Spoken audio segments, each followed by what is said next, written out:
আসসালামু আলাইকুম। বিকাশ অ্যাপসে লগইন সমস্যা, ভেরিফিকেশন কোড আসে না বা আসলেও তা দেরিতে আসে, আবার মাঝে মধ্যে সঠিক সময়ে আসে কিন্তু এলাও বাটনে ক্লিক করলে তার টাইম শেষ এই মেসেজ আসে। এটার সমাধানটি দেখবো এখানে। আমার চ্যানেলে নতুন হয়ে থাকলে চ্যানেলটিকে সাবস্ক্রাইব করার অনুরোধ রইল। তাহলে চলুন বিস্তারিত দেখে নেই। আমরা একটি বিকাশ অ্যাপসে প্রবেশ করলাম। এখানে এখানে লগইন রেজিস্ট্রেশন এই জায়গায় ক্লিক করে দিলাম। তারপরে আমার ফোন নাম্বারটি দিয়ে দিলাম। পরবর্তী এই জায়গায় ক্লিক করে দিলাম। ভেরিফিকেশন কোড আসার জন্য অপেক্ষা করছি কিন্তু ভেরিফিকেশন কোড আসছে না।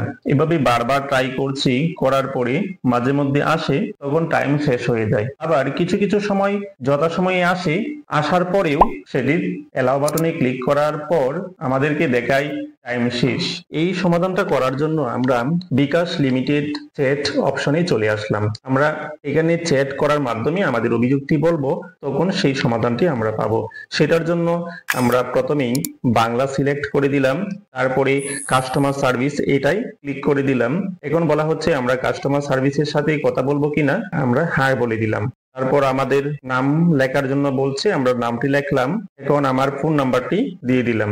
এখন একজন কাস্টমার সার্ভিস প্রতিনিধি আমাদের সাথে কথা বলছে। আমাদেরকে জিজ্ঞেস করা হলো এই নাম্বারটি আমার বিকাশ নাম্বার কিনা। আমি বললাম হ্যাঁ, এটি আমার বিকাশ নাম্বার। তারপরে আমার অভিযোগটি এখানে বললাম এবং তারা জানতে চাচ্ছে কোন বিষয়ে আমার সমস্যাগুলো সেখানে লিখে বলে দিলাম। এখন আমাকে বলছে হ্যান্ডসেট ব্র্যান্ড এবং মডেল জানাইতে। আমি হ্যান্ডসেট ব্র্যান্ড জানাইলাম এবং মডেল তাকে জানাইলাম। তারপর আমাকে অপারেটিং সিস্টেম অ্যান্ড্রয়েড না আইওএস এবং সেটি কোন ভার্সন সেটা জানানোর জন্য বলেছে। আমি সেটাও বললাম। আমার অ্যান্ড্রয়েড এবং আমার ভার্সনের কথা আমি জানিয়ে দিলাম। তারপরে সে আমার একটি অভিযোগ সেখানে লিখলো। বলা হলো আগামী 3 কার্য দিবসের মধ্যে এই সমস্যার সমাধান হবে। 2 দিন পর আমি বিকাশ অ্যাপসে ভেরিফিকেশন কোড পাঠিয়ে আমি বিকাশ অ্যাপসে প্রবেশ করতে পারছি। এভাবে অভিযোগ দিয়ে আপনারা চ্যাট করার মাধ্যমে যদি বিকাশ অ্যাপসে প্রবেশ করতে না পারেন, তাহলে সেই সমস্যাটির সমাধান করে নিতে পারবেন। তাহলে আজ এই পর্যন্তই। আল্লাহ হাফেজ।